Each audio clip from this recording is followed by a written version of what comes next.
بسم الله الرحمن الرحيم إنا أنزلناه في ليلة القدر وما أدراك ما ليلة القدر. அஸ்ஸலாமு அலைக்கும் வரஹ்மத்துல்லாஹி வபரகாத்துஹு. கண்ணியத்திற்குரிய எல்லாம் வல்ல அல்லாஹ்வின் நல்லடியார்களே, நரகத்தை அஞ்சிக் கொள்ளுங்கள் என்ற தலைப்பின் கீழ் என்னென்ன காரியங்களை எல்லாம் நாம் தவிர்த்து கொள்ள வேண்டும், என்னென்ன காரியங்களை எல்லாம் நம்முடைய வாழ்க்கையை நாம் கடைபிடிக்க வேண்டும், அதன் வழியாக நரகத்திலிருந்து நாம் விடுதலை பெற முடியும் என்ற விஷயங்களை தெரிந்து கொள்வதற்காக இந்த தொடர் நிகழ்ச்சி ஏற்பாடு செய்யப்பட்டிருக்கிறது. அதிலே நேற்றைய தினம் நரகத்தை அஞ்சிக் கொள்வதற்குரிய அந்த காரியங்களை தெரிந்து கொள்வதற்கு முன்பாக நரகம் என்பது, மறுமை என்பது உண்மையிலே இருக்கிறதா, அதை அறிவுபூர்வமாக தெரிந்து கொள்வது, புரிந்து கொள்வது எப்படி, நம்பிக்கை கொள்வது எப்படி என்ற விஷயத்தின் ஒரு பகுதியை நேற்றைய தினம் நாம் பார்த்தோம். அதனைத் தொடர்ந்து இன்னும் பல செய்திகளை அல்லாஹ் ரப்புல் ஆலமீன் மரணத்திற்கு பிறகு ஒரு வாழ்க்கை இருக்கிறது என்பதனை அறிவுபூர்வமான பல்வேறு வாதங்களோடு நமக்கு நிரூபிக்கிறார். அதில் அடுத்ததாக இறைவன் சொல்லுகிற ஒரு முக்கியமான ஒரு வாதம், பொதுவாக மனிதர்கள் தங்களுடைய வாழ்க்கையில எல்லா நேரங்களிலும் கடைபிடிக்கின்ற ஒரு வாதம். ஒரு காரியத்தை ஒருவருக்கு நாம செய்வதற்கு ஒருவரை தேர்வு செய்கிறோம் என்றால் அதற்கு முன்னால் அவருக்கு அது குறித்த முன் அனுபவம் இருக்கிறதா என்று பார்க்கிற ஒரு பழக்கம் மனிதர்களிடத்தில் இருக்கிறது. ஒரு பெரிய திறமைசாலியா இருந்தா அவரிடத்துல நம்ம வேலையை கொடுத்தா நல்ல முறையில் அந்த வேலையை செஞ்சு முடிப்பாரு. அதுலயும் பெரிய அளவுல ஒரு காரியத்தை, ஒரு கடையை நிர்வாகம் பண்ணுகிறார், ஒரு 50 கடைகளை நிர்வாகம் செய்த ஒருத்தர் இடத்துல ஒரு சின்ன பெட்டி கடையை நிர்வாகம் பண்ணுங்கன்னு கொடுக்கறதுக்கு யாரும் தயங்க மாட்டாங்க. அதெல்லாம் அசால்ட்டா பண்ணிடுவாருப்பா. பெரிய பெரிய கடைகளையே நிர்வாகம் பண்ணவருக்கு இது ஒரு பெரிய மேட்டரா? நம்ம பெரிய பலசாலி ஒரு 200 கிலோ மூடைய அசால்ட்டா தூக்குறதுக்கு சக்தி பெற்று இருக்கிற ஒருத்தர் ஒரு 25 கிலோ மூட்டையை தூக்கிடுவாரா? அப்படியெல்லாம் சந்தேகப்பட மாட்டோம். அப்ப அந்த மாதிரி ஒரு அசாத்திய திறமை உடையவராக இருந்தால் அவர் எந்த காரியத்தையும் எளிதாக செய்து முடித்து விடுவார் என்று மனிதர்கள் நம்புகிறார்கள். அந்த நம்பிக்கையின் அடிப்படையில் பல்வேறு வேலைகளை மனிதர்களுக்கு இடையிலே பகிர்ந்து ஒப்படைத்து வேலை வாங்கி கொண்டிருக்கிறார்கள். அல்லாஹ் ரப்புல் ஆலமீன் இந்த ஒரு தகுதியை தனக்கான மரணத்திற்கு பிறகு தான் உயிர்ப்பிப்பேன் என்பதற்கான சான்றாக மனிதர்கள் நம்புகிற இந்த நம்பிக்கையை எடுத்து வைக்கிறான். நீங்க நான் மரணத்துக்கு பிறகு எழுப்புவேனா என்று சந்தேகப்படுகிறீர்களே, நான் யார், நான் எப்படிப்பட்டவன், என்னுடைய ஆற்றல் எப்படிப்பட்டது, என்னென்ன காரியங்களை எல்லாம் நான் செஞ்சு வச்சிருக்கிறேன், அதையெல்லாம் செய்ய முடிஞ்ச இறைவனுக்கு இதை செய்ய முடியாதா? அற்பத்திலும் அற்பமான ஒரு மேட்டர் முடியுமான்னு கேட்கிறீப்பா. ஒரு பெரிய 500 கிலோ தூக்குற பயில்வான்ட்ட போய் 5 கிலோ தூக்கிடுவாரான்னு கேட்கிற மாதிரி என்னிடத்துல இருக்கிற ஆற்றல் எவ்வளவு இருக்கிறது, இறந்ததுக்கு பிறகு உயிர்ப்பிக்கிறது ஒரு பெரிய மேட்டரா? இதுக்கு முன்னாடி நான் என்னவெல்லாம் செஞ்சிருக்கிறேன் பாரு என்று அல்லாஹ் ரப்புல் ஆலமீன் தன்னுடைய ஆற்றலை ஒரு முன்னுதாரணமாக எடுத்து காட்டி எனக்கு இது எளிது பல இடங்கள்ல குர்ஆன்ல சொல்லி காட்டுகிறார்.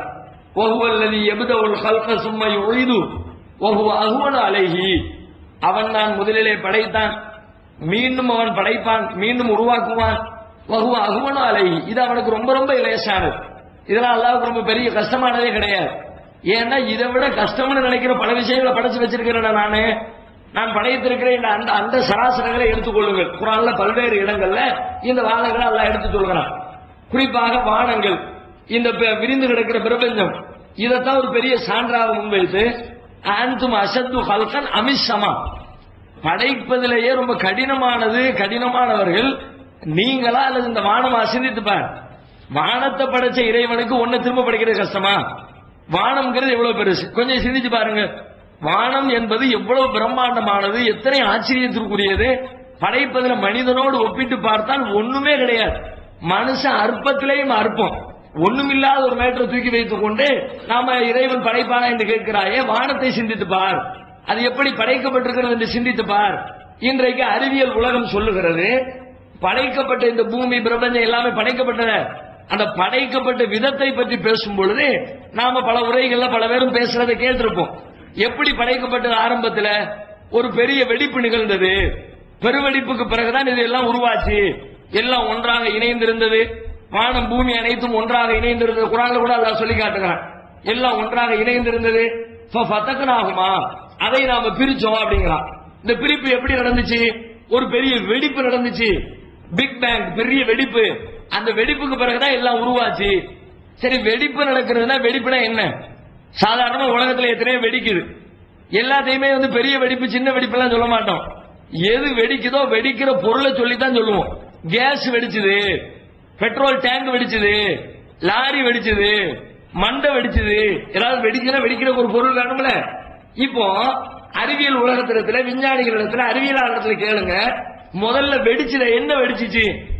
பெரிய எல்லாம் சேர்ந்து ஒரு பெரிய பொருளாக இருந்து பயங்கரமா அந்த மண்ணு, களிமண்ணு, பூமியில என்னெல்லாம் இருக்குதோ, இரும்பு, சுண்ணாம்பு, தங்கம், வெள்ளி, எல்லா மெட்டீரியலும், வானத்துல என்ன இருக்கு, சூரியன்ல என்ன இருக்கு, சந்திரன்ல என்ன இருக்கு, எல்லாம் சேர்ந்து ஒன்னா ஒரு பெரிய உருண்டையா இருந்து அந்த உருண்டை உடைஞ்சி அதுதான் பூமியாக வானமாக உருவாகி இருக்கிறதா?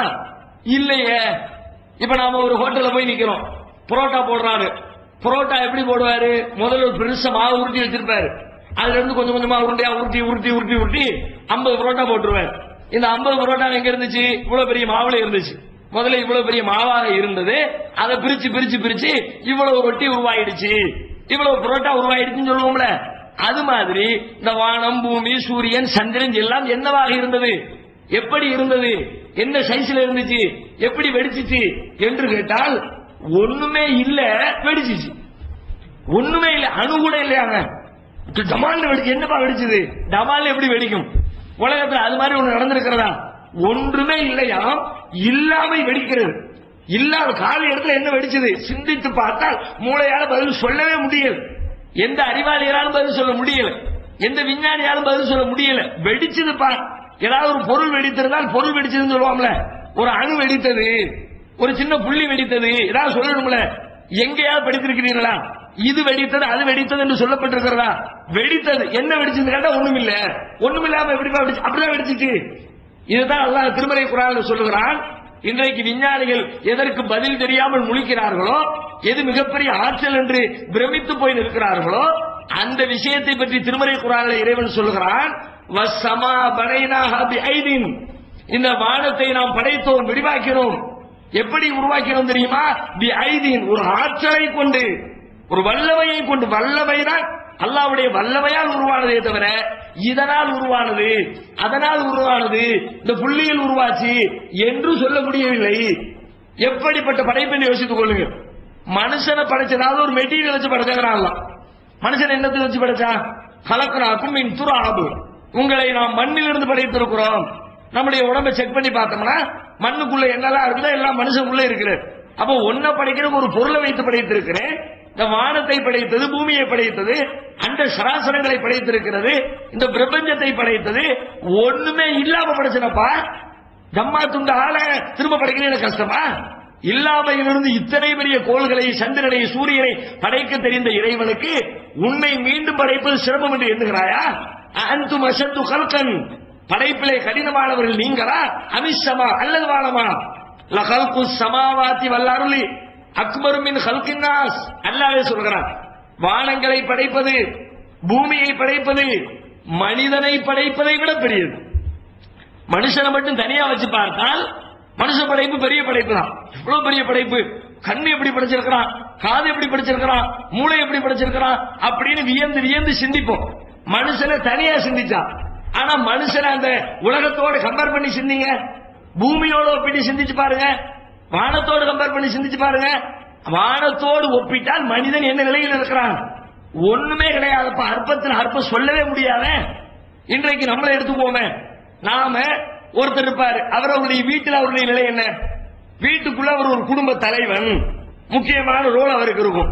அவர் போல வீட்டுல கப்சி பண்ணி எல்லாரும் டிவி எல்லாம் அமைச்சு போட்டு அப்பா பாப்பா வந்துட்டாரு அப்படின்னு பயப்படுவாங்க.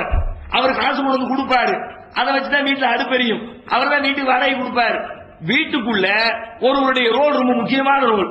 அவர் ஒரு பெரிய குடும்ப தலைவர். சரி, வீட்டை விட்டு தெருவுக்கு வந்தா தெருவில் எல்லாம் அதே மாதிரி வருவாங்களா? தெருவில் 10 வீடுகள் இருக்கிறது என்று சொன்னால் 10ஓட 11. தெருவை தாண்டி ஊருக்கு வந்தால் 100 மனிதர்கள் இருக்கிறார்கள் என்றால் 100ல இவர் ஒண்ணு. ஊரை தாண்டி மாவட்டத்துக்கு வந்தா அவரை யாருமே தெரியாத பல பேருக்கு. மாவட்டத்தில் சென்னை மாவட்டத்தில் இருக்கிறோம். சென்னை மாவட்டத்தில் நம்மளை பத்தி என்ன தெரியும்? ஒவ்வொருத்தரும் நம்மளை பத்தி கற்பனை பண்ணுங்க. சென்னையில் எவ்வளவு முக்கியமான ஆள் தெரியுமா? என் வீட்டுக்குள்ள எவ்வளவு முக்கியமான ஆள், அவ்வளவு பெரிய ஆளா? யாரா? ரிக்ஷாக்காரன் தட்டி விட்டுட்டு போவா அப்படின்னு போய்கிட்டே இருப்பான். ரிக்ஷாக்காரர் வருவாரு, நம்ம டூ வீலர் நம்ம கரெக்டா போய்கிட்டு இருப்போம். அவர் ஆண்குள்ள வருவான், வந்து இடிச்சிட்டு பார்த்து வரக்கூடாதா, ஒழுங்கா வரக்கூடாதா? இதுதான் ஊருக்குள்ள லெவலு. அதுல ஒரு மாநிலத்துக்குள்ள தமிழ்நாடு முழுக்க என் ரோல் என்ன? உன் ரோல் என்ன? பஸ்ல ஏறினா பஸ்ஸுக்குள்ள ஒரு பேசஞ்சர், அவ்வளவுதான். ட்ரெயின்ல ஏறினா ட்ரெயினுக்குள்ள ஒரு பேசஞ்சர், அவ்வளவுதான். உனக்கு என்ன ரோல்? என்ன ரோல் கேட்கிறீங்க? என்ன ரோல்? ஒரு ரோலும் கிடையாது. ஒரு மாநிலத்தில் ஒண்ணும் இல்லாட்டி ஒரு நாட்டில் இந்தியாவிற்குள் யார்? ஒண்ணுமே கிடையாது. இந்தியாவோட கம்பேர் பண்ணும்போது அற்பத்தில் அற்பம். மொத்த உலகத்துல யாரு? உலகத்துக்கெல்லாம் முக்கியமா? நான் இல்லாட்டி உலகம் சுத்தாத? நான் தான் உலகத்தின் அதிபதியா? நான் தான் எல்லாத்தையும் நிர்வாகம் பண்றதா? உலகத்தோடு ஒப்பிடுகிற பொழுது அற்பத்திலும் ஒண்ணுமே கிடையாதுப்பா. நான் என்னத்தை யோசிக்கிறது? அப்படியானால் அல்லாஹ் படைத்திருக்கிற மொத்த படைப்புகளோடு ஒப்பிட்டு பார்க்கிற பொழுது மனிதன் எந்த இடம்? இறைவன் என்னவெல்லாம் படைத்திருக்கிறான்? வானத்தை படைத்திருக்கிறான், பூமியை படைத்திருக்கிறான், சூரியனை படைத்திருக்கிறான், இந்த சந்திர மண்டலத்தை போன்ற கோடானு கோடி கேலக்சிகளை படைத்திருக்கிறான், பல்லாயிரக்கணக்கான நட்சத்திரங்களை படைத்திருக்கிறான். அதுல நம்முடைய ரோல் என்ன? ஒண்ணுமே கிடையாதுங்க. நீங்க இன்டர்நெட்ல போய் அடிச்சு பாத்தீங்கன்னா யூனிவர்ஸ் அடிங்க, உலக பிரபஞ்சம் அடிங்க, அடிச்சு தேடி பார்த்தால் மனிதன் ஒன்றும் இல்லை என்பதை காட்டுவதற்கு அங்கே நூற்றுக்கணக்கான படங்கள், வீடியோக்களை தொகுத்து வைத்திருக்கிறார்கள். அப்படியே காட்சி ஜூம் பண்ணி ஒருத்தர் நோக்கி போகிறது, அவன்ல இருந்து அப்படியே மேல் நோக்கி கேமரா விரிகிறது. அவனுடைய ஊர், அவன் வாழுகிற பகுதி, அந்த ஏரியா, அந்த கண்டம், அந்த பூமி, கேமரா அப்படி மேல போக போக போக போக போக அப்படியே விரிந்து கொண்டே போகும், சுருங்கி கொண்டே போகுது. மனிதனுடைய காட்சி சுருங்கி சுருங்கி சுருங்கி சுருங்கி மேல போயிடுச்சு. 100 கிலோமீட்டர் தள்ளி போன உடனே சின்ன பந்து தெரியுது. எப்படிப்பட்ட பந்து? ஒரு 10-20 பந்துக்கு மத்தியில இது ஒரு பந்து. இன்னும் மேல போகிறது. பல்லாயிரக்கணக்கான பந்துகளுக்கு மத்தியில எங்கப்பா இருக்குது? Address idea. பூமிங்கிறது எங்க இருக்கிறது? அப்படி எங்க இருக்குது? தேடி பார்க்க வேண்டியது இருக்கிறது. சில நேரங்களில் மேப்ல தேடுவோம் தெரியுமா? சில ஊரை காணுமே அந்த லட்சணத்தில் இருக்குன்னா இருக்கும் ஊரை காணும்னா ஊர் அத்தனை தபா துண்டா இருக்குது, ஃபேமஸ் இல்லாம இருக்குது, ஒரு முக்கியத்துவம் வாய்ந்ததாக இல்லாமல் இருக்கிறது. அப்படித்தானே எனக்கு அர்த்தம். இப்ப இறைவன் படைத்திருக்கின்ற கோடானு கோடி படைப்புகளோடு ஒப்பிட்டு பார்த்தால் இது எங்க கிடக்குன்னு தேடி பிடிச்சாலும் கிடைக்காது. மேல போயிடுச்சு கேமரா. மனுஷனுடைய கேமரா லெவல் எவ்வளவு? இன்னும் சொல்ல போனா மனுஷன் 100% எல்லாம் எல்லாத்தையும் படம் பிடிச்சிடல. எவ்வளவு தூரம் போயிருக்கிறானோ அந்த லெவல்ல இருந்து யோசித்து பார்த்தா பூமி அப்படி ஒண்ணுமே கிடையாது. பூமியே ஒண்ணும் கிடையாதுன்னா பூமிக்குள்ள இந்தியா எங்க? இந்தியாவுக்குள்ள தமிழ்நாடு எங்க? தமிழ்நாடுக்குள்ள சென்னை எங்க? சென்னைக்குள்ள நாம எங்க? ஒண்ணுமே இல்லையே. இது பெரிய மேட்டரா? இறைவன் கேட்கிறான், அவளை செல்லதி கலக்க சமாவாத்தி வல்லார்லபி காதிரின், வானங்களையும் பூமியையும் படைக்க சக்தி பெற்றவன், அலா ஐய குலுக்க மிஸ்லகும், இவர்களை போன்றவர்களை படைக்க சக்தி பெற்றவன் இல்லையா? வஹுவல் ஹல்லாக்குல் அலீம், அறிந்து கொள்ளுங்கள் அவன் மிகப்பெரிய படைப்பாளன், அனைத்தையும் அறிந்து வைத்திருக்கிறவன். இன்னமா அம்ருஹு இதா அராத ஷைஅன், எதையேனும் ஒன்றை அவன் செய்ய வேண்டும் என்று நாடினால், விரும்பினார், இந்த காரியத்தை முடிக்க வேண்டும் என்று அவர் ஆசைப்பட்டால் ஃபயகூல் லஹு குன் ஃபயகூன், ஆகு என்று சொல்லுவார், உடனே ஆகிவிடும். ஒரு வார்த்தை தான் இறைவனுடைய ஆற்றல். அப்படிப்பட்ட ஆற்றல் படைத்த அல்லாஹ் ரப்பல் ஆலமீன் இவ்வளவு பெரிய வேலையை செஞ்சவன் உன்னை திரும்ப படைக்கிறது பெரிய கஷ்டமா? இன்னும் சொல்வதாக இருந்தால் உடைஞ்சிச்ச ஒன்னும் இல்லாமையில் இருந்து ஒரு பெரிய வெடிப்பு ஏற்பட்டு வெடிப்புல இருந்து அப்படி செதறிச்சு. பாத்தீங்களா? செதறல் ஒரு பொருள் தூக்கி போட்டா உடஞ்சி செதறும். செதறிச்சுன்னா ஒன்னு அங்க ஓடும், ஒன்னு இங்க ஓடும், ரொம்ப கொஞ்சம் தூரத்துல போய் ஒன்னு விழுந்துடும். அப்படித்தானே? இதே மாதிரி விஞ்ஞானிகள் சொல்லுகிறார்கள், அன்னைக்கு வெடிச்சது இல்ல, வெடிச்சு செதறிச்சுல, ஒவ்வொரு சாமான் இப்படி போச்சு இல்ல, போனது அதான் போய் விழுந்துருச்சான்னு பார்த்தா விழலையா, போய்கிட்டே இருக்கான். என்னைக்கு விழுந்துச்சு? நேத்தைக்கா? ஒரு மாசத்துக்கு முந்தையா? உழுந்து ஒரு வருஷம் தான் ஆச்சா? வெடிச்சு எத்தனை வருஷம் ஆச்சுன்னு கேட்டா விஞ்ஞானிகள் சொல்ற சைபரை போட்டு கூட்ட முடியல. ஒரு சைபர் ஒண்ணு போட்டு பக்கத்துல சைபர் போட்டுக்கிட்டே இருக்கான். இன்னும் சொல்ல போனா பல புத்தகங்களை எப்படி போட்டு வச்சிருக்காங்கன்னா இதுக்கு பிறகு இத்தனை சைபர் போட்டுங்க, போட முடியாதுன்னு. கணக்கு பண்ண முடியாது. அதனால இத்தனை நம்பரை போட்டு அதுக்கு பிறகு இத்தனை சைபரை போட்டுக்க, கணக்கிலே வரல. அத்தனை கோடி ஆண்டுகளுக்கு முன்னால் பிக் பேங் என்ற பெரிய வெடிப்பு ஏற்பட்டிருக்கிறது. வெடிப்பு ஏற்பட்டு அப்படி பலாச்சுன்னு போச்ச, போனது இன்னும் போய் சேரல. போகிறது போகிறது போகிறது போகிறது போய்கொண்டே இருக்கிறது. மூசியோன், வானத்தை வல்லமையால் படைத்தோம், அதை நாம் விரித்துக் கொண்டிருக்கிறோம். முடிஞ்சிடல, உளுந்த பூமி உளுந்த இடத்துல உட்கார்ந்துடல, அது இப்படி போய்கிட்டே இருக்குது. கேலக்சியில் எல்லாமே விரிந்து கொண்டே இருக்கிறது. சுபஹானல்லாஹ், கற்பனை கேட்டுகிறதா? யோசித்து பாருங்கள். அப்ப எவ்வளவு பெருசு இந்த பிரபஞ்சம். இன்னும் சொல்வதாக இருந்தால், இப்போ ஒரு ஏரியாவில் கூட்டம் கூட்டமா சில பேர் சேர்ந்திருப்பாங்க. இப்போ நம்ம இருக்கிறோம்ல, சூரிய மண்டலம், பால்வீதி மண்டலம், மில்கி வே அப்படின்னு சொல்லுவோம். இதுல ஒரு 7-8 கிரகங்கள் இருக்கிறது. சூரியன் இருக்கிறது, வெள்ளி இருக்கிறது, புதன் இருக்கிறது, பூமி இருக்கிறது, சந்திரன் இருக்கிறது, இப்படி எல்லாம் சொல்றாங்கல்ல. இது மாதிரி ஒரு செட்டப். இது மாதிரி அங்கங்க நிறைய செட்டப் இருக்கும். நிறைய தனித்தனியா டீமா சுத்திக்கிட்டு இருப்பாங்க. இதுல அல்லாஹ் சொல்லுகிறான், இந்த ஏரியாவில் வந்தாங்க, இவங்க சுத்துறாங்களாம். போற வேகம் எவ்வளவு வேகம் என்று சொன்னால், ஏறத்தாழ 9 லட்சம் கிலோமீட்டர் வேகத்தில் ஒரு மணி வேகத்தில் அடிச்சு உளுந்து இப்படி தெரிச்சு ஓடுதுல. எவ்வளவு வேகத்தில் ஓடிட்டு இருக்குது? 9 லட்சம் கிலோமீட்டர் ஸ்பீடுல இந்த சூரிய மண்டலம் முழுவதும் நாம உட்கார்ந்து இருக்கிற பூமியில இருந்து எல்லாமே ஓடிக்கிட்டே இழுத்துக்கிட்டு ஓடு. சூரியன் இந்த பால்வீதி மண்டலத்தில் இருக்கிற அனைத்தையும் சேர்த்து இழுத்து பிடித்துக் கொண்டு அது ஓடுகிறது. அல்லாஹ் குர்ஆனிலே சொல்கிறான், வஷம்சு தஜ்ரி லிமுஸ்தகர்ரில்லஹா, அதற்கென்று குறிப்பிடப்பட்ட இடத்தை நோக்கி சூரியன் ஓடிக்கொண்டே இருக்கிறது. இதெல்லாம் இன்னைக்கு தெரிய விஞ்ஞானம் சயின்ஸ் அப்படிங்கிற அடிப்படையில் சிந்தித்தா அப்பவும் இது குர்ஆன் சொல்லக்கூடிய பெரிய ஆச்சரியம். அதை விட நம்ம சிந்திக்க வேண்டிய மேட்ரு, எவ்வளவு வேலை நடந்துகிட்டு இருக்குது. நம்மளை படைச்ச அவ்வளவு பெரிய வேலையா? நமக்குள்ள அவ்வளவு பெரிய மேட்ரு நடக்குதா? 9 லட்சம் கிலோமீட்டர் ஸ்பீட்ல ஓடிக்கிட்டு இருக்கோமா? 1 கிலோமீட்டர் ஸ்பீட்ல ஓட சொன்னா 1.5 மணி நேரம் உட்கார்ந்து மூச்சு வாங்க உட்காந்து மூச்சு விட்டுக்கிட்டு இருக்கணும். அவ்வளவு பெரிய வேலையை நடத்தி வச்சிருக்கிறேன். அடே, நான் உன்னை திரும்ப படைக்கிறது டவுட்டா உனக்கு? இவ்வளவு பெரிய வேலையை செய்யறவனுக்கு உனக்கு அந்த சந்தேகம் வரலாமா? அதான் ஒரு இடத்துல நல்லா சொல்றான், ஃபஅஜபுன் கௌலுஹும் ஐதா குன்னா துராபன். இவன் சொல்றதை கேட்டா எனக்கு ஆச்சரியமா இருக்குப்பா. என்ன சொல்றத கேட்டா, செத்தவங்களை எப்படி அல்லாஹ் உயிர்ப்பிப்பான்னு கேட்கிறான, அவன் கேட்கிறவன் எனக்கு ஆச்சரியமா இருக்கு. அவன் ஆச்சரியம் நினைக்கிறான், இதெல்லாம் ஆச்சரியமா இருக்கு, எப்படி அல்லாஹ் உயிரை கொடுத்து எழுப்புவான்? அடே, நீ கேட்கிறதா ஆச்சரியம், அதை விட பெருச படைச்சிருக்கிறேன், அதை விட பிரம்மாண்டமான வேலைகளை செய்து கொண்டிருக்கிறேன். எனக்கு உன்னை மீண்டும் படைப்பது சிரமம் என்று எண்ணுகிறாயா? கிடையவே கிடையாது. அற்பத்திலும் அற்பம். உன்னை மீண்டும் கொண்டு வருவது என்பது ரொம்ப லேசான ஒரு காரியம். இன்னதாலிக்க அலல்லாஹி யஸீர், அல்லாஹ்விற்கு இது ரொம்ப ரொம்ப லேசானது என்று அல்லாஹ் ரப்பல் ஆலமீன் தன்னுடைய ஆற்றலை முன்வைத்து, இறைவன் கண்டிப்பாக ஒரு மனிதன் மரணித்ததற்கு பிறகு, உலகம் அழிந்ததற்கு பிறகு மீண்டும் இந்த உலகத்திற்கு உயிர் கொடுத்து எழுப்புவான் என்பதை தர்க்க ரீதியாக இறைவன் நிரூபிக்கிறான். அடுத்து அல்லாஹ் சொல்லுகிறான், என்ன இந்த பிரச்சனைகளா என்ன காரணம்? எதுக்கு மனுஷனுக்கு இந்த டவுட் வருது அப்படின்னா, படைத்த இறைவனை நம்புகிற மனிதன் இறைவனை இறைவனா நம்பல, கடவுளை கடவுளுடைய சூப்பர் பவர்ல நம்பணும். எப்படி நம்புறான்? பொதுவாக மனுஷனுக்கு ஒரு புத்தி உண்டு, தன்னை மாதிரி தான் அடுத்தவன் இருப்பானோ, இந்த நினைப்பு பல பேருக்கு இருக்கும்.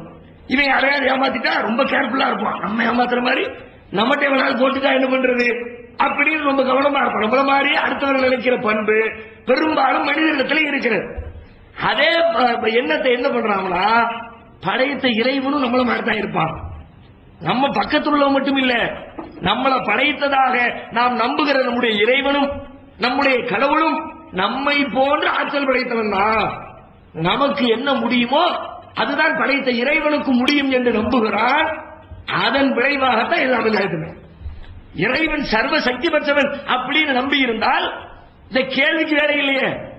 நிஜமா நெஞ்ச தொட்டு கேளுங்க, இங்க உட்கார்ந்து இருக்கிற நாம, இதை கேட்கக்கூடிய மக்கள் எல்லாருமே இறைவனை இறைவனுடைய சூப்பர் பவராக அவனது இடத்திலே வைத்து நம்புகிறோமான்னு கேட்டா வாய் சொல்லும் ஆமான். ஆனா நம்முடைய நடவடிக்கை அப்படி சொல்லவே சொல்லாது.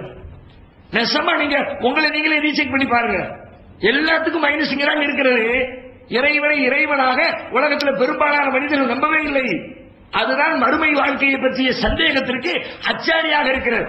இப்ப நம்முடைய வாழ்க்கையில் எத்தனை பிரச்சனைகளை சந்திக்கிறோம். பிரச்சனைகளின் பொழுது படைத்த இறைவனிடத்திலே பிரார்த்தனை செய்கிறோம்.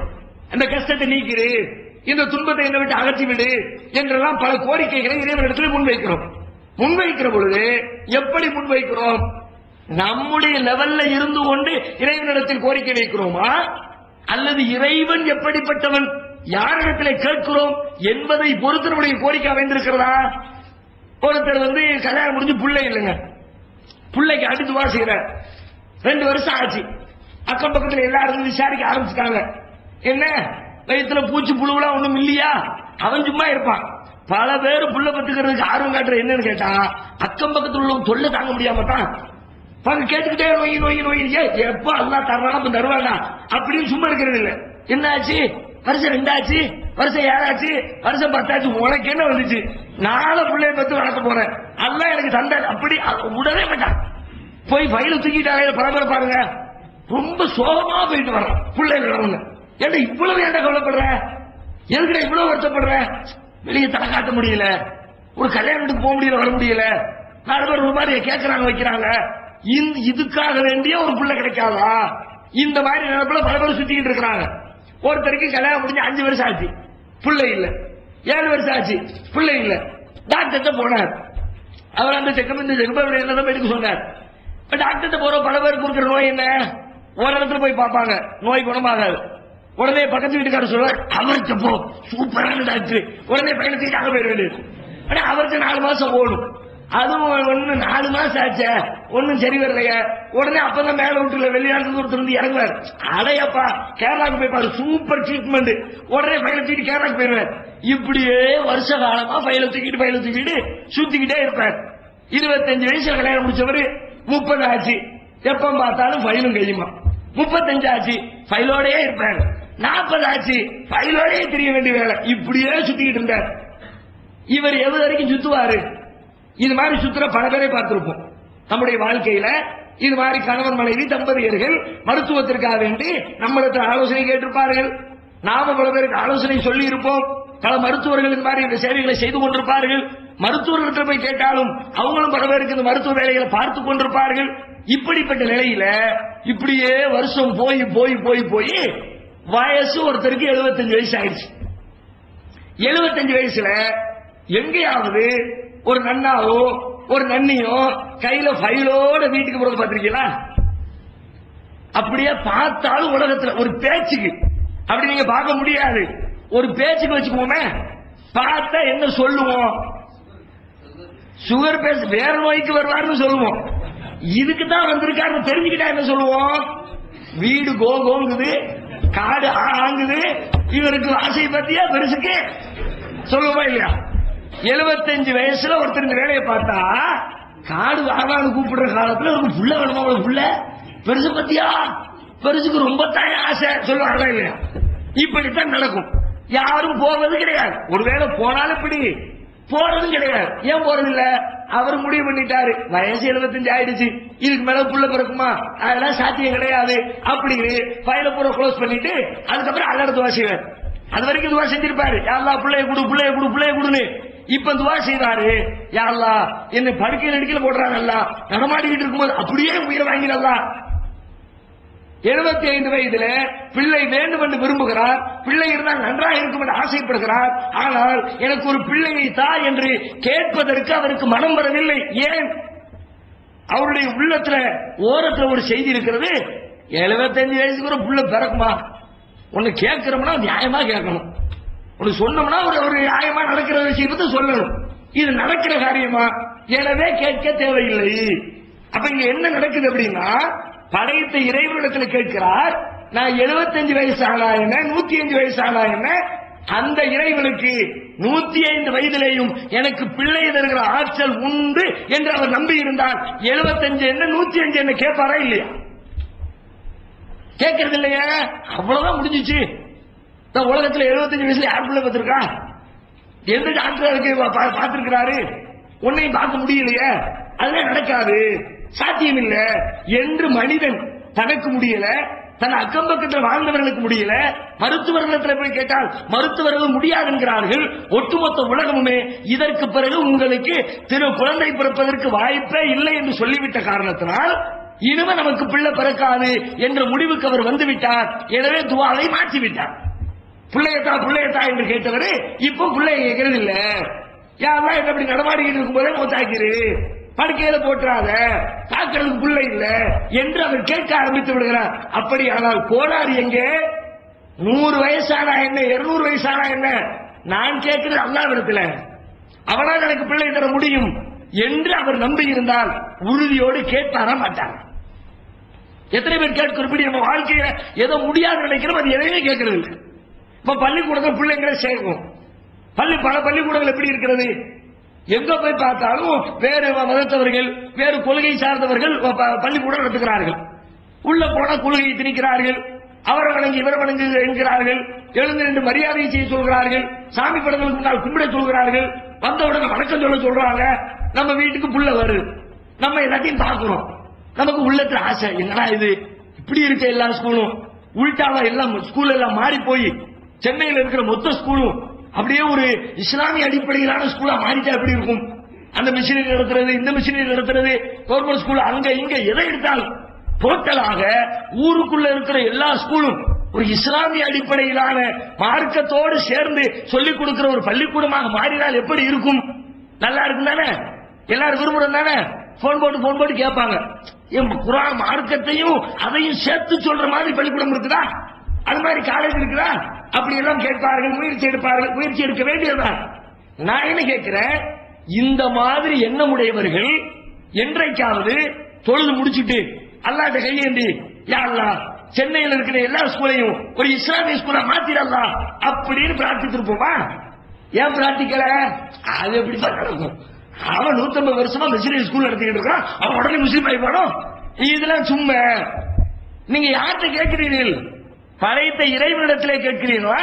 அக்கம் பக்கத்திலே உங்களோடு வாழுகிற சக மனிதனிடத்திலே கேட்கிறீர்களா? மனுஷன் கேட்டா முடியாதுங்க, கண்டிப்பா செய்ய அவனால சாத்தியம் கிடையாது. இறைவனுக்கு முடியுமா? முடியாதா? அப்ப இறைவனுக்கு எல்லாம் முடியும் என்று நினைத்திருந்தால் கையேந்தி எதையெல்லாம் ஆசைப்படுகிறீர்களோ, எதையெல்லாம் நடந்தால் நன்றாக இருக்கும் என்று விரும்புகிறீர்களோ அதை அனைத்தையும் அல்லாஹ்விடத்திலே நீங்க கேட்டிருப்பீர்கள். அது உங்களுடைய அறிவை ஏற்றுக்கொண்டாலும் சரி, உங்களுடைய அறிவை ஏற்க மறுத்தாலும் சரி, நல்லது என்று நினைக்கிற அனைத்தையும் படைத்த இறைவனிடத்திலே கோரிக்கை வைத்திருப்பீர்கள். ஆனால் வைக்கிறீங்க, ஒரு சம்பளத்துக்கு துவா செய்வாங்க, எல்லாத்துக்கும் கஷ்டம் இருக்கும். எந்த மனுஷனுக்கும் பொருளாதார ரீதியா கஷ்டமே இல்லைன்னா சொல்ல முடியாது. 5000 ரூபாய் சம்பாதிக்கிறவரு அவருக்கு தகுந்த கஷ்டம், 50000 ரூபாய் சம்பாதிக்கிறவரு அவருக்கு தகுந்த கஷ்டம், 5 லட்சம் ரூபாய் சம்பாதிக்கிறவர் அவருக்கு தகுந்த கஷ்டம். ஒவ்வொருத்தருக்கும் ஒவ்வொரு கட்டத்தில் ஒரு விதமான பொருளாதார நெருக்கடி வரும். நெருக்கடியை நீக்கிக் கொள்வதற்கு பிரார்த்தனை செய்வார்கள். யா அல்லாஹ் 5000 ரூபாய் சம்பாதிக்கிறவர், யா அல்லாஹ் இவ்வளவு 5000 ரூபாய் மாசம் வருமானம் வருது, ஆனா பட்ஜெட் பற்றாக்குறையாவே இருக்குதல்ல, ஒரு 6000 ரூபாய் சம்பளம் கிடைச்சா ஒரு கஷ்டம் இல்லாம வண்டி ஓடினலாம். அல்லாஹ் எவ்வளவு கேட்பாரு? 6000 கொடு. 10000 ரூபாய் சம்பாதிக்கிறவரு 15000 கொடு. 50000 ரூபாய் சம்பாதிக்கிறவரு 1 லட்சத்தை கொடு.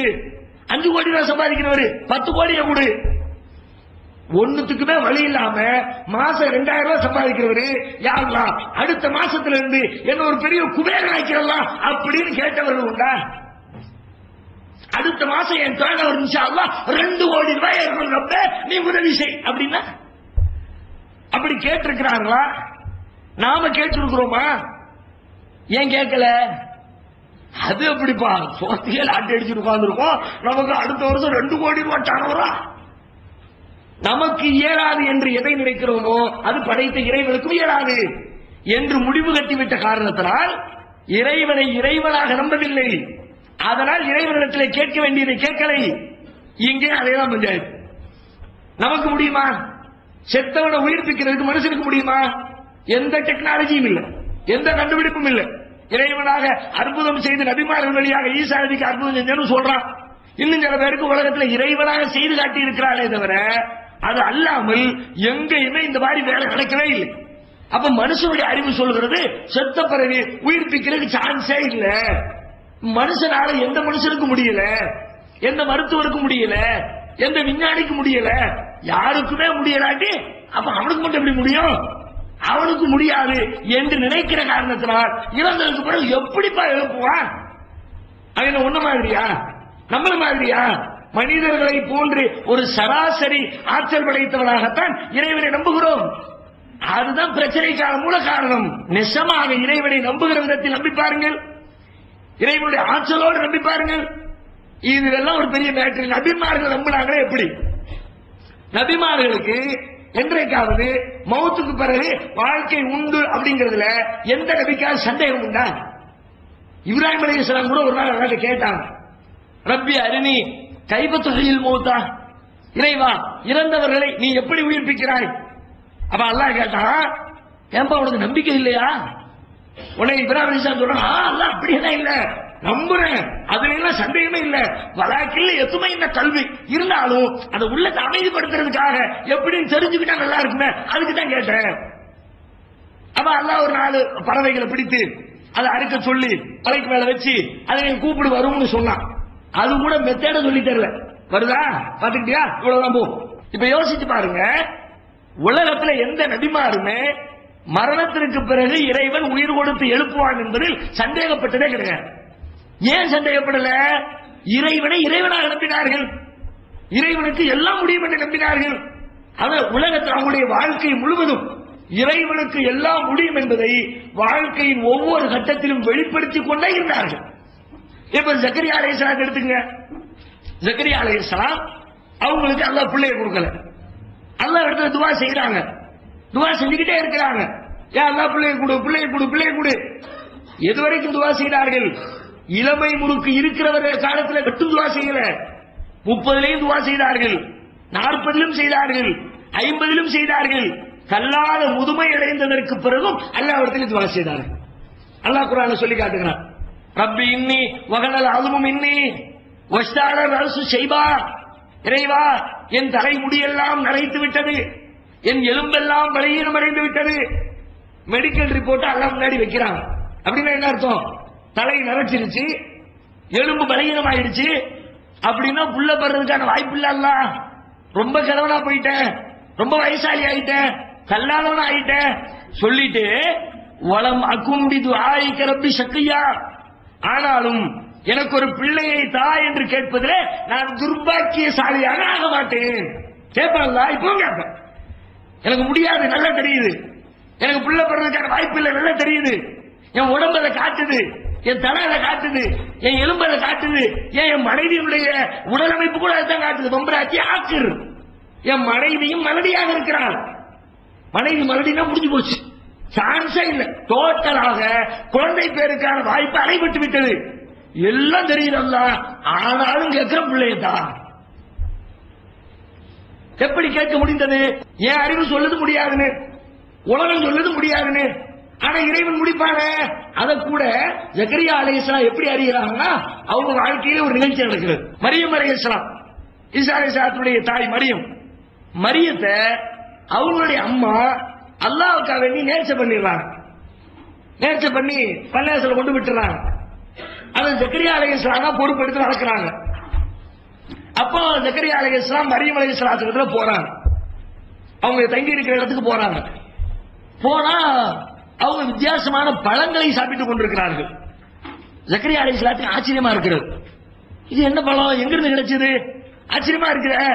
அப்ப மரியம் அலைஹிஸ்ஸலாம் சொல்லுகிறார்கள், இது என் இறைவன் எனக்கு கொடுத்தது, அல்லாஹ்விடமிருந்து எனக்கு கிடைச்சது. இன்னல்லாஹ் யர்ஸுகு மன் யஷாஉ பிகைரி ஹிசாப், அல்லாஹ் தான் நாடியவர்களுக்கு கணக்கு வழக்கு இல்லாமல் அவன் ரிஸ்க் அளிப்பான். உடனே துவா செய்றான். சம்பந்தமே இல்ல, இந்த பிள்ளைக்கு அந்த பழம் கிடைக்கிறதுக்கு வாய்ப்பே இல்ல.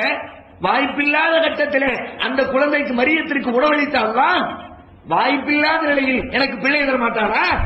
ஹுனாலிக தஆ ஜக்கரியா ரப்பா, அந்த இடத்திலே அப்பொழுதே ஜக்கரியா தன் இறைவனிடத்திலே பிரார்த்தித்தார், யா அல்லாஹ் எனக்கு ஒரு அழகான குழந்தையை கொடுத்துரு, தூய்மையான குழந்தையை கொடுத்துரு, இன்னக சமீஉ துஆ, நீ பிரார்த்தனைகளை ஏற்கனவராக இருக்கிறாய் என்று சொல்லி அங்க துஆ செய்றான். அப்ப என்ன விளங்குறோம்?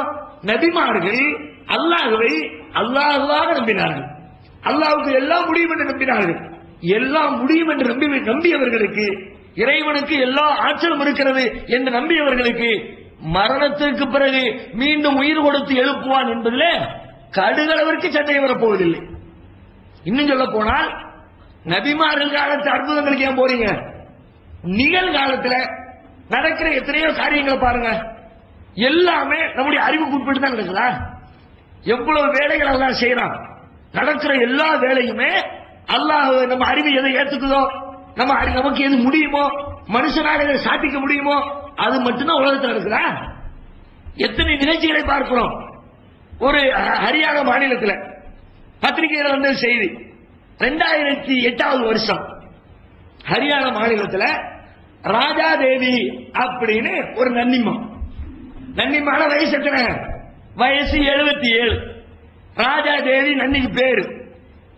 77 வயது மூதாட்டி இந்த கடந்து சென்ற 6 ஆண்டுகளுக்கு முன்னால் 2008 ஆண்டு 77 வயசு நன்னி கொண்டுதான் இது அறிவு ஒத்துக்குதா? 77 வயசு என்ன லெவலு? அதுவும் பெண்ணு, மலடி, சாத்தியமே கிடையாது.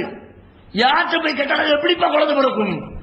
அதான் ஒரு 40 வயசு 45 வயசு வரும்போதே அதெல்லாம் முடிஞ்சிருமே, மென்சஸ் எல்லாம் நின்றுமே, அதுக்கு பிறகு சான்ஸ் இல்லையே என்பார்கள்.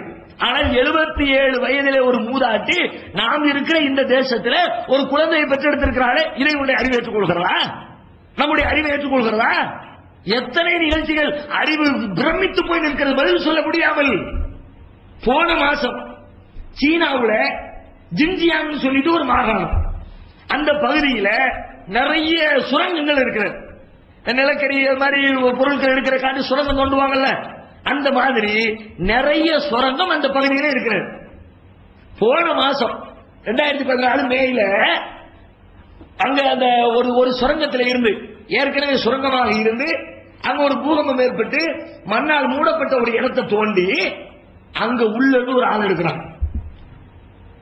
போன மாசம் அந்த செய்தி, உள்ள இருந்து ஆள் எடுக்கிறாங்க. உள்ள ஆள் எப்ப போனா தெரியுமா? 1997 ஒரு பெரிய பூகம்பம் நடக்கிறது. 97 பூகம்பம். அடிச்ச பூகம்பத்தில் மேல மண்ணு சரிஞ்சு உள்ள விழுந்துச்சு. உள்ளுக்குள்ள 79 தொழிலாளர்கள் வேலை செய்கிறார்கள். வெளியே கொண்டு வருவதற்கு அரசு கடும் முயற்சி எடுக்கிறது. ஒரு முயற்சி பலனளிக்கல. ரொம்ப டீப்பா போயிருந்திருக்கிறாங்க, அவங்கள வெளியே கொண்டே வர முடியல. கடைசி அரசு அறிவிச்சிருச்சு, எல்லா மக்களுக்கும் அறிவிச்சு முடிஞ்சிருச்சு, அவங்களை வெளியே கொண்டு வர முடியல, மண்ணோடு மண்ணாயிட்டாங்க. இதை உள்ள இருந்து தோண்டி கொண்டு வர்றது பெரிய கஷ்டம். இத்தனை நாட்களுக்கு பிறகு தோண்டி கொண்டு வந்தாலும் பிச்சு தான் சடலங்களை எடுக்கிற மாதிரி இருக்கும். அதனால அவங்க இறுதிச் சடங்கு செய்யறவங்க செஞ்சிருங்கன்னு சொல்லிட்டு 79 பேருக்கும் அவருடைய குடும்பத்தார் இறுதிச் சடங்கு எல்லாம் முடித்து விட்டார்கள். 1997 மண் அடிச்சதுல அங்கிருந்து வந்த மண்ணு ஒரு குறிப்பிட்ட பகுதி வரைக்கும் அடைச்சிருச்சு.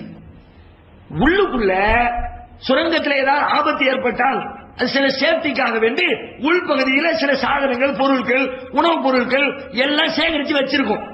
எல்லா சுரங்கத்திலையும் ஓரளவு வச்சிருப்பாங்க. எல்லா ஊழியர்களுக்கு தேவைப்படக்கூடிய அவசர உதவிக்காக வேண்டி பொருட்கள் வச்சிருப்பாங்க, உணவு தானியம் அது இதுன்னு. ஒரு குறிப்பிட்ட ஏரியா முழுக்க மண்ணு நிறைஞ்சிருச்சு. அதுக்கப்புறம் உள்ளுக்குள்ள மண்ணு வரல. ஒரு பெரிய இடம் காலியான, உள்ளுக்குள்ள ஒரு காலியான இடம். அந்த காலியான இடத்துக்குள்ள ஒரே ஒரு ஆள் மாட்டிக்கிட்டார். அவர் இருக்கிற இடத்துக்கு மண்ணு வரல. மீதி இருந்த 78 பேர் மண்ணுக்குள்ள மாட்டிட்டாங்க. அவர் இருக்கிற இடத்துக்கு பக்கத்திலேயே மண்ணு. 78 பேர் காலி. ஒருத்தர் உயிரோடு இருக்கிறார். இது மாதிரி பெரிய காலி இடம். இங்க இருந்து நூற்றுக்கணக்கான அடி வெளியில. இவர் எந்த முயற்சி எடுத்தாலும் வெளியே போக சான்ஸே இல்ல. உள்ள மாட்டிக்கிட்டாரு. மாட்டிக்கிட்டவரை அவர் சொல்றார், வெளியே எடுக்கப்பட்ட அந்த அதுல ஒரு ஆள் தான் 57 வயசு செங்காய் என்று சொல்லப்படுகிற ஒரு பெரியவர். 1997 உள்ள மாட்டினவரை போன மாசம் வேறு காரணங்களுக்காக வேண்டி தோண்டி எடுக்கிறார்கள். உள்ள இருந்து அப்படியே வெளியே. எத்தனை வருஷம் பாருங்க, 97 2014 17 வருஷம். அவர் சொல்லுகிறார், மனநலம் பாதிக்கப்பட்டு ஆள் ஒரு மாதிரி இருக்கிறார். உள்ளுக்குள்ள கொஞ்ச நாளைக்கு உணவுப் பொருட்களை சாப்பிட்டு இருக்கிறாரு. ஏன்னா நிறைய பேருக்கு தேவையான உணவுங்கிறாரு. ரொம்ப நாளைக்கு வந்திருக்கிறது, ஒரு ஆள் தானே சாப்பிடுறாரு. அதுவும் போக அங்க உள்ளுக்குள்ள முளைக்கிற இந்த பாசி, பாறைகள்ல உள்பகுதியில் பாசி முளைக்கும் தானே, அதை எடுத்து சாப்பிட்டு இருக்கிறாரு. இந்த மாதிரி மண்ணு பாறை அப்படி சுரண்டி சொல்லி அதை எடுத்து தின்னு இருக்கிறாரு. ஒரு ஊற்று மாதிரி ஒரு தண்ணீர் லேசா கிடைச்சிருக்கிறது. அதுல இருந்து லேசா சொட்டு சொட்டா நாக்கில நக்கி தண்ணீரை தக்க வைத்துக் கொண்டிருக்கிறாரு. 17 ஆண்டுகளுக்கு பிறகு பூமிக்குள்ளே புதைந்து போனவர்களில் ஒருவரை மீட்டு வெளியிலே கொண்டு வந்திருக்கிறார்கள். இது சமீபத்தில் போன மாதம் நடந்திருக்கிறது. இதை எந்த அறிவியத்துக்கு சொல்? இதை செஞ்சவர் யாரு? இவரை காப்பாற்றுவர் யாரு? எப்படி இவ்வளவு நாள் உள்ள இருந்தாரு? எப்படி முடிந்தது? வெளியே கொண்டு வந்த பிறகு இன்னைக்கு கின்னஸ் ரெக்கார்டுல அவருடைய பேர், வேர்ல்டு கின்னஸ் ரெக்கார்டுல. இதுக்கு முன்னாடி அதிகபட்சமா இங்கிலாந்து நாட்டில் ஒரு ஆளு 142 நாள் இருந்திருக்கிறார். அவர் உள்ள இருந்தது, உள்ளுக்குள்ள பெரிய ஹோட்டலை கட்டிட்டு இருந்திருக்கிறார், உள்ள இருக்கணும்னே இருந்திருக்கிறார். அவர் தான் அதிகபட்சமா பூமிக்குள்ள 142 நாள் இருந்திருக்கிறாரு. வேற யாரும் இருந்ததில்ல, இவர் தான் அதிகபட்சமா இருந்திருக்கிறாருன்னு வேர்ல்டு கின்னஸ் ரெக்கார்டில் ஒரு பேரை சேர்க்கிறார்.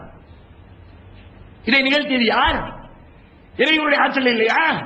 இறைவன் அவனன்றி அணுவும் அசையாது என்று நம்புகிற மக்களுக்கு இதை பார்த்து ஏன் படிப்பினை பெற முடியவில்லை? இதை செய்ய முடிந்த இறைவனுக்கு நாம் நினைக்கிற காரியங்களை செய்ய இயலாதா என்று இறைவன் கேள்வி கேட்கிறான். இப்படி எத்தனை நிகழ்ச்சி. அதே மாதிரி இப்ப சமீபத்தில் ஒரு சில மாதங்களுக்கு முன்னால் சென்னையிலிருந்து நெல்லைக்கோ கன்னியாகுமரிக்கோ போய் கொண்டது ஒரு ட்ரெயின். அதுல ஒரு மனநலம் பாதிக்கப்பட்ட பெண்ணு கருவுற்று இருக்கிறார். குழந்தை கருவுற்று இருக்கிறார், நிறை மாத கர்ப்பிணி. அவ இயற்கையில மனநலம் பாதிக்கப்பட்டிருக்கிறார். அந்த பெண்ணு அப்படியே சுத்தி சுத்தி வந்திருக்கிறார். திடீர்னு வயிற்று கலக்கிற மாதிரி இருக்குது, பாத்ரூம் போற மாதிரி தேவைப்பட்டதுன்னு சொல்லிட்டு அங்க ட்ரெயின்லயே கதவை திறந்து உள்ள போய் பாத்ரூம் மனநலம் கழிப்பதற்காக வேண்டி உள்ள போறான். உள்ள போயிட்டு வெளியே வர்றான், வயிற்ற காணும், வயிறு பிளாக்கா இருக்குது. வெளியில இருக்கிற மக்கள் பார்த்துட்டு உள்ள போன இடத்துல புள்ள பிறந்துருச்சு போல இருக்குது அப்படின்னு சொல்லிட்டு உள்ள வந்து பாக்குறாங்க. அப்படி வெளியே வர்றா, ரத்தத்தோட அப்படி நடந்து வருகிறார். உள்ள போய் பார்த்தா புள்ளைய காணும். புள்ள அந்த மலஜல அந்த இது இருக்குமே ஹோல், அது வழியாக கீழே போனதுக்கு ரத்தம் எல்லாம் அப்படி ஒரு சாட்சியா இருக்குது. பார்த்த உடனே வண்டியை நிப்பாட்டி திரும்ப தேடி போறாங்க. 110 கிலோமீட்டர் வேகத்தில் ரயில் போயிட்டு இருக்குது. போய்கிட்டு இருக்க ரயில்ல இருந்து ஒரு குழந்தை பிறந்து அந்த சின்ன ஓட்டை வழியாக உள்ள விழுது. விழுகிற இடம் கீழே முழுக்க கல்லுல அத்தனை கிலோமீட்டர் வேகத்துல குழந்தை முட்டி மோதுகிறது. சில மணி நிமிடங்களுக்கு பிறகு குழந்தைய போய் தூக்கிட்டு வர்றாங்க. ஒரு சிராய்ப்பு இல்ல குழந்தை உடம்புல. இங்க நம்ம தமிழ்நாட்டில் நடந்துச்சு. எப்படி நடந்தது? ஆச்சரியம் இல்லையா? அறிவியலை ஒத்துக்குதா? இத்தனை கிலோமீட்டர் வேகத்துல இப்படி ஒரு பிள்ளையை தூக்கி அடிச்சு பாரு. அதுக்கு பிறகு புள்ள உயிரோடு இருக்குன்னு காட்டு பார்க்கலாம். என்னப்பா இவ்வளவு பெரிய காரியங்களை எல்லாம் செய்கிற இறைவனுக்கு மரணித்ததற்கு பிறகு ஒரு மனிதனை உயிர் கொடுத்து எழுப்புவது பெரிய விஷயமா? எத்தனை செய்திகள் அன்றாடம் பார்க்கிறோம். மனிதனுடைய அறிவு பிரமிக்கிறது, திகைத்து போகிறது. எப்படி நடக்கும்? அதே போல மார்ச் மாசம் சீனாவில் நடந்த ஒரு நிகழ்ச்சி, அதுவும் பத்திரிகையில் வந்திருந்தது. மார்ச் மாசம் இதே போல ஒரு தம்பதி, அவங்க நிறை மாத கர்ப்பிணியாக இருக்கிறார். அவரை அழைத்துக் கொண்டு மருத்துவ செக்கப்புக்காக போகிறார். கணவர் 2 வீலர்ல கூட்டிட்டு போனா வண்டி ஏதோ ஒரு கட்டத்தில் சிரிப்பாச்சா, எதிர்த்தாப்புல என்ன நடந்துச்சுன்னு தெரியல. ஒரு பிரம்மாண்டமான ஒரு பெரிய லாரி வந்து அடிச்சது பாருங்க. அடிச்ச அடியில ஸ்பாட்ல 2 பேரும் கணவன் மனைவி 2 பேருமே காலி. 2 பேரும் காலி ஆயிட்டாங்க. காலி ஆன பிறகு வயிற்றுக்குள்ள இருக்கிற பிள்ளைய பார்த்தா அவர்கள் அடிபட்ட இடத்திலிருந்து ஒரு 6 மீட்டர் தொலைவில் குவான்னு சத்தம் ஓடிடும். லேசான சிராய்ப்பு மட்டும்தான் உடம்புல. இவ்வளவு பெரிய லாரி முட்டுது. அவ்வளவு திடகாத்திரமான 30 வயது 35 வயது 40 வயதை கொண்டிருக்கிற ஒரு மனிதனால் அந்த வேகத்தை தாக்கு பிடித்து உயிரோடு இருக்க முடியல. ஒரு 30 வயது பெருமானம் உள்ள ஒரு பெண்ணுக்கு அந்த வேகத்தை தாக்கு பிடிக்க முடியல. ஆனால் கருவுக்குள்ள இருக்கிற ஒரு வயிற்றுக்குள்ள இருக்கிற புள்ள எப்படி பிறகுது? அடிச்சு அடியில புள்ள வெளியே வந்து அப்படி 6 மீட்டர் தூரத்தில் விடு. இந்த 2 காலியாச்சு, அதிகம் காலி ஆகல. அறிவுபூர்வமா சிந்திச்சா இது காலியாவதுக்கு முந்தைய அதுதானே காலியா வரும்.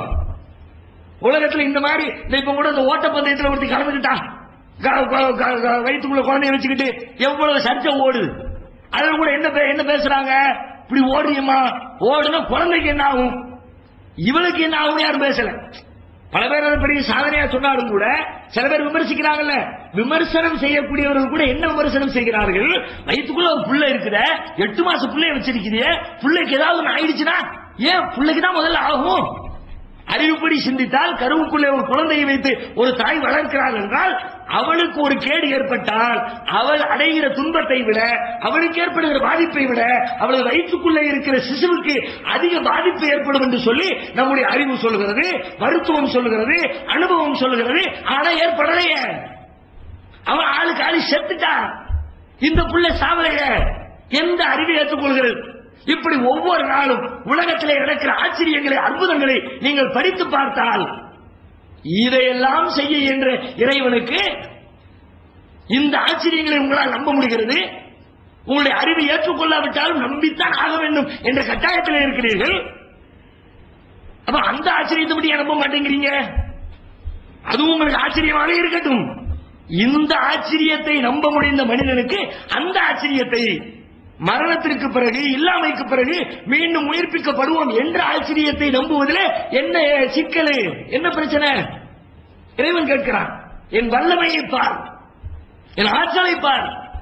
இன்னதாலிக்கு அல்லாஹ் யஸீர், அல்லாஹ்வுக்கு இது ரொம்ப ரொம்ப லேசானது பார். ஜக்கரியா அலைஹிஸ்ஸலாத்து கூட அப்படிதான் அல்லாஹ் சொல்லுவான். ஜக்கரியா அலைஹிஸ்ஸலாம் பிள்ளையை கேட்பாங்களா? பிள்ளையை கேட்கும் போது நல்ல உறுதியத்தான் கேட்டாங்க, அல்லாஹ்வுக்கு முடியும் தருவாம்னு. கடைசி அல்லாஹ் என்ன பண்ணிட்டான், இன்னல்லாஹு யுபஷ்ஷிருக, அல்லாஹ் உங்களுக்கு ஒரு நற்செய்தி சொல்லுகிறான். யஹ்யாங்கிற குழந்தையை கொண்டு நற்செய்தி சொல்லுகிறான். உங்களுக்கு யஹ்யான் புள்ள பிறக்க போகுது. முஸத்திகன் பிகலிமத்தின் மினல்லாஹ், அவர் அல்லாஹ்வுடைய வார்த்தைகளை உண்மைப்படுத்துவார். வ சய்யிதன் வ ஹஸூரன் வ நபிய்யன் மின ஸாலிஹீன், அவர் ஒழுக்க சீலராக, ஒரு மாபெரும் தலைவராக, அழகிய நபியாக, நல்லடியாரில் ஒருவராக அவர் திகழ்வார் என்ற ஒரு செய்தியை ஜக்கரியா நபிக்கு அல்லாஹ் சொல்றான். சொன்னா எல்லாம் தாத்தான்னு கேட்டவங்களுக்கு இந்தப்பா தந்துட்டேன் அப்படின்னு அப்படியே சந்தோஷம் வரும்ல. உடனே கேட்கிறாங்க, யா அல்லாஹ், எனக்கு எப்படி புள்ள பிறக்கும், எனக்கு எப்படி பையன் பிறப்பான்? ஆச்சரியமா இருக்குதே. அண்ணா எக்கூனுடைய குலாம் உட்காந்து பலகனியல் கிபர், நானும் வயசாலியா இருக்கிறேன். அதுதானே அப்பவுமே சொன்னீங்க, நான் வயசாலியா இருக்குன்னு சொல்லித்தானே கேட்டீங்க. இப்ப சொல்றாங்க, எனக்கு எப்படி புள்ள பிறக்கும், உட்காந்து பலகனியல் கிபர், நானும் முதியவனாக இருக்கிறேன். பொம்ராத்தி ஆக்கர், என் மனைவியோ மகளியாக இருக்கிறாள், எனக்கு எப்படி பிள்ளை பிறக்கும்? அல்லாஹ் பதிலளிக்கிறார், அப்படித்தான் அல்லாஹ் தான் நாடியதை செய்வான். இருந்தாலும் எல்லாம் நீ செய்வ, எனக்கு நம்பிக்கை இருக்குது. இருந்தாலும் ஏதாவது ஆதாரத்தை கூட மனசு போட்டு அரிக்குத. உடனே அல்லாஹ் சொன்னா, ஒரு 3 நாளைக்கு நீ வாய் திறந்து பேச மாட்டீங்க, போங்க. அதனால வேணும், பேசிக்கிட்டே இருக்கிறவங்க நாக்கு திடீர்னு பேசாம டிராப் எப்படி இருக்கும் யோசிச்சு பாருங்க. திடீர்னு நம்ம நாக்கு பேசலாட்டி வாய் மட்டும் வேற கீழே போயிட்டு வருது, சத்தம் வரலாட்டி எனக்கு ஆகும். அப்ப அல்லாஹ் ஒரு சாட்சி ஆகிறான். இது ஒரு சாட்சி பாரு, நல்ல பேசிக்கிட்டு இருக்கல, பேச்சு மூச்சு பேச்சே வராது. ஐயாமின் இல்லா ரம்சா, சைகையை தவிர வேறு எப்படி பேச முடியாது. அது மாதிரி கொடுத்தா அது ஒரு பிள்ளையும் கொடுத்தான். அப்ப யோசித்து பாருங்கள், அல்லாஹ் ரப்புல் ஆலமீனுக்கு இது எளிது சொல்லிட்டு அதையும் சொல்றான், இது அல்லாஹ்வுக்கு எளிது. அல்லாஹ்வுக்கு இது பெரிய வேலையே கிடையாது. இதை விட பெரிய வேலையை செய்யறவனுக்கு இந்த வேலை பெரிய வேலை இல்லை என்று நம்புங்கள் என்று அடுத்த ஒரு அஸ்திரத்தை, அடுத்த ஒரு வாதத்தை எடுத்து வைத்து மரணத்திற்கு பிறகு வாழ்க்கை உண்டு என்பதை நிரூபிக்கிறான். அடுத்து என்ன சொல்கிறான், அதுக்கு பிறகும் சில பேருக்கு டவுட் இருக்கு, என்னத்தை இருந்தாலும் இல்லாம போயிடுச்சுலப்பா, இல்லாத எப்படி வரும் அப்படின்னு ஒருத்தர் இதுக்கு பிறகு கேட்கிறான்னு வச்சுக்குவோம். அதுக்கு அல்லாஹ் அடுத்த பதில சொல்றான், இல்லையா இல்லாம போய் மௌத்தா போயிட்டு திரும்ப கொண்டு வர்றதுக்கு உனக்கு உதாரணம், அவ்வளவுதானே? அப்படிதானே நீ எதிர்பார்க்கிற. அதை செஞ்சுட்டான், இதை செய்ய முடியுமா? சில பேருக்கு ஒரு கேள்வி வரும்ல, அவர் மருத்துவத்தில் பெரிய ஆளு, ஆனா இன்ஜினியரிங் பத்தி அவருக்கு ஒன்றும் தெரியாதப்பா. அல்ல வானத்தை படிக்கிறது பெரிய டெக்னிக்காரன், ஆனா செத்த பிள்ளைய பிறக்க வைக்கிற அதுல அவனுக்கு என்ன டெக்னிக் தெரியலையே, அதுக்கு ஒன்றும் சொல்லலையே என்று ஒரு கேள்வி வருமே. ஏன்னா ஒரு துறையில ஒருத்தர் திறமையாக இருந்தால் எல்லா துறையிலும் திறமையாக இருந்தால் அவனும் கட்டாயம் கிடையாது. அந்த ஒரு டவுட் வரத்தானே செய்யுது. அல்ல வானத்தை படிச்சான் சரி, அதை செஞ்சான் சரி, எதை செஞ்சான் சரி, செத்ததை எப்படி, அதுக்கு என்ன, அதுக்கு சொல்றான் போ நேரடியா அதுக்கே உதாரணம் தர்றேன். என்ன உதாரணம்? ஒமின் ஆயாத்திஹி, அவரது சான்றுகளில் உள்ளது, இறைவன் மரணத்துக்கு பிறகு இறந்தவர்களை உயிர்ப்பிப்பான் என்பதற்கு இறைவன் வைத்திருக்கிற சான்றுகளில் உள்ளது. என்னது? அன்னக தரல்லார்ல காசியாத்தன், இதோ இந்த பூமியை நீர் பார்க்கிறீர். எப்படி பார்க்கிறீர்? வறண்டு போய் பார்க்கிறீர், காய்ந்து போய் பார்க்கிறீர். பைதா அன்சல்லா அலைகள் மாஹு தஸ்ஸத் வரபத், இன்னல்லதி அஹ்யாஹா லமுஹ்யில் மௌதா, அதன் மீது காய்ந்து கிடக்கிற செத்து போய் கிடக்கிற அந்த காய்ந்த பூமியின் மீது நாம் தண்ணீரை இறைத்து வைக்கிறோம். தண்ணீர் வந்து சேரும் பொழுது இஹ்தஸத் வரபத், செழித்து வளர்கிறதே. இன்னல்லதி அஹ்யாஹா, இதற்கு உயிர் கொடுத்தவன் லமுஹ்யில் மௌதா, இறந்தவர்களுக்கும் உயிர் கொடுப்பான். செத்து போயிடுச்சுல, மரம் செத்துருச்சுல, சில மரத்தை பாருங்க அப்படியே காஞ்சு பட்டு போய் ஒண்ணுமே இல்லாம போயிடும். அட்ரஸே ஒரு இலை இருக்காது, பல வருஷமா காஞ்சு கிடக்கும். திடீர்னு ஒரு வருஷம் வசந்த காலத்துல மழை பெய்யும், மழை பெஞ்ச உடனே அங்கங்க ஒரு இலையா துளிர்க்க ஆரம்பிச்சு. எப்படி வந்துச்சு? இல்லாம போயிடுச்சுல, மூத்தா போயிடுச்சுல. ஏன் மரத்தை சொல்றீங்க? பூமி எடுத்துக்குங்க. பூமியில பல பகுதிகளில் காஞ்சு போய் கிடக்கும். மழை காலத்துல பச்சை பசேன்னு வந்துச்சு, அங்க என்ன இருந்துச்சு? ஏற்கனவே தாவரம் இருந்துச்சு, மரம் செடி கொடிகள் இருந்துச்சு, அது எல்லாம் இல்லாம போயிடுச்சு. நீங்க போய் தேடி பாருங்க, அங்க இருக்கிற மணலை பூரா எடுத்துட்டு வந்து அரிப்பு தட்டில் போட்டு அரிங்க, அங்க இருக்கிற மணலை பூரா எடுத்துட்டு வந்து இப்படி லென்ஸ் வச்சு பாருங்க, என்னதான் இருக்குதா? எல்லாம் போயிடுச்சுல, ஒண்ணுமில்லாம ஆயிடுச்சுல. ஒண்ணுமில்லாம ஆனதுக்கு தண்ணியை ஊத்துற உள்ள இருந்து வந்துச்சப்பா. எப்படி வந்துச்சு? செத்தது பிழைக்கிறதே. சூரத் யாசீன்ல அழகா சொல்லுவான், வாயத்துல்லஹுமுல் அர்துல் மைத்தா, செத்த பூமி அவர்களுக்கு ஒரு சான்று. வார்த்தை எப்படி வார்த்தை பயன்படுத்தலாம்? வாயத்துல்லஹுமுல் அர்துல் மைத்தா, செத்த பூமி அவர்களுக்கு ஒரு சான்று. அஹ்யைனாஹா, அதை நாம் உயிர்ப்பிக்கிறோமே. செத்தது உயிர்ப்பிக்கிறோம்ல. அக்ரஜ்னா மின்ஹா ஹப்பன், அதிலிருந்து தானியங்களை வெளிக்கொண்டு வருகிறோம். ஃபமின்ஹு யஅகுலூன், அதிலிருந்து அவர்கள் சாப்பிடுகிறார்கள். செத்து போய் கிடந்துச்சு, ஒண்ணுமில்லாம கிடந்துச்சு, தண்ணியை ஊத்தி செத்து போனது திரும்ப கொண்டு வந்தப்பா. இது மாதிரி அதையும் செய்வான். நம்ம உனக்கு அந்த டிபார்ட்மெண்ட்ல தானே உதாரணம் வேணும். இந்த வச்சுக்க உதாரணம். என்ன உதாரணம்? செத்த பூமியை உயிர்ப்பிப்பதை போல செத்த மனிதனை இறைவன் உயிர்ப்பிப்பான். சிந்திச்சு பாருங்க. இதுவெல்லாம் அப்படி தனிமையில் அமர்ந்து சிந்தித்து பார்த்தால் சந்தேகத்திற்கு ஒரு துளி இடமில்லாத வகையில் எல்லா வாசல்களையும் இருக சாத்தி மரணத்திற்கு பிறகு வாழ்க்கை உண்டு. ஒரு குளத்துக்கு போங்களேங்க. குளத்துல இந்த சம்மர் வந்துருச்சுன்னா கிராமங்கள்ல எல்லாம் மீன்பிடி திருவிழான்னு நடத்துவாங்க. கோடை காலம் வந்துருச்சுன்னு வச்சுக்குவோம், இந்த ஏரி குளம் கம்மாயி அதெல்லாம் தண்ணீர் குறைந்து குறைந்து வறண்டு அப்படி கம்மியாகிட்டே போகும். அப்ப இருக்கிற மீனை பூரா பிடிச்சிருவோம். இல்லாட்டி தண்ணி எல்லாம் காஞ்சி போயிடுச்சுன்னா மீன் எல்லாம் செத்து போயிரும்னு மீன்பிடி திருவிழான்னு அறிவிப்பாங்க. பத்திரிகையெல்லாம் நீங்க பார்க்கலாம். மே மாசம் ஜூன் மாசம் அதுல எல்லாம் நீங்க பாத்தீங்கன்னா அங்க அந்த ஊர்ல மீன்பிடி திருவிழா, இந்த ஊர்ல மீன்பிடி திருவிழா நடத்துவாங்க. திருவிழானா மக்கள்லாம் கூட்டமா போய் நின்றுகிட்டு எல்லாரும் மீனை பிடின்னு மீனை பிடிக்க வேண்டியது, பொறிச்சு ஆக்கி திங்க வேண்டிய இந்த வேலையை பார்ப்பாங்க. எல்லாத்தையும் எடுத்துருவாங்க, ஒரு மீன் இருக்காது. ஏன்னா ஒரு ஊரே ஒரு குளத்துக்குள்ள இருந்துச்சுன்னா திருவிழா அறிவிச்சா எல்லாரும் வந்துருவாங்கல்ல. ஒரு பொட்டு மீன் இல்லாம எல்லாத்தையும் எடுத்து காலி பண்ணி எல்லாத்தையும் முடிச்சிருவாங்க. அதுக்கப்புறம் 2 நாள் கொஞ்சம் சகதி தண்ணி கிடக்கும். அதுக்கப்புறம் 4 நாள் கழிச்சு பாத்தீங்கன்னா வறண்டு போயிடும். காஞ்ச பொட்டல் காடா கிடக்கும். பயலுக்கு கிரிக்கெட் விளையாடுறதுக்கு, ஃபுட்பால் விளையாடுறதுக்கு ஒரு நல்ல கிரவுண்ட் கிடைச்ச மாதிரி ஏரிக்குள்ள நல்ல விளையாடுவாங்க. ஒண்ணுமே இல்லாம காஞ்சி வறண்டு சுத்தமா போயிடும். அடுத்த வருஷம் சம்மர்ல இதே மாதிரி மீன்பிடி திருவிழா. எப்படிப்பா மீன்பிடி? அதான் போன வருஷம் முடிச்சாச்சே. போன வருஷம் முடிச்சாச்சு, மீன் எல்லாம் எடுத்தாச்சு, ஒரு மீன் மிச்சம் இல்ல. அதை பிளாட் போட்டு விற்கிற அளவுக்கு பூமி காஞ்சி போச்சு. அப்படிப்பட்ட பூமியில அடுத்த ஆண்டு மீன்கள் எங்கிருந்து வந்தது? வெளியூர்ல வாங்கி விடுறாங்களா? எந்த ஊர்ல கேள்விப்பட்டிருக்கீங்களா? எங்க ஊர்ல இந்த வருஷம் தண்ணி வந்துருச்சு கம்மாயில, அதனால கொஞ்சம் மீன் தாங்க, மீன் வளர்க்கப்புறம் கொண்டு போய் விடுறாங்களா? எங்க இருந்து மீன் வந்தது? உள்ள இருந்தா வந்துச்சு, இல்லாம போயிடுச்சப்பா. அதனுடைய ஏதோ ஒரு சில துகள்கள் உள்ளே கிடந்திருக்கிறது. அதில் இருந்து மீண்டும் அல்லாஹ் ரப்பல் ஆலமீன் அந்த ஜீவராசிகளை என்னென்ன மீன்கள் எல்லாம் உள்ளே இருந்ததோ அத்தனை மீன்கள் வெளிவருகிறது. கெண்ட மீன் இருந்தா கெண்ட மீன் வருது, கழுத்து மீன் இருந்தா கழுத்து மீன் வருது, என்ன மீன் 1000 மீன் இருக்கு 1000 மீன் வருது. எப்படி வந்துச்சு?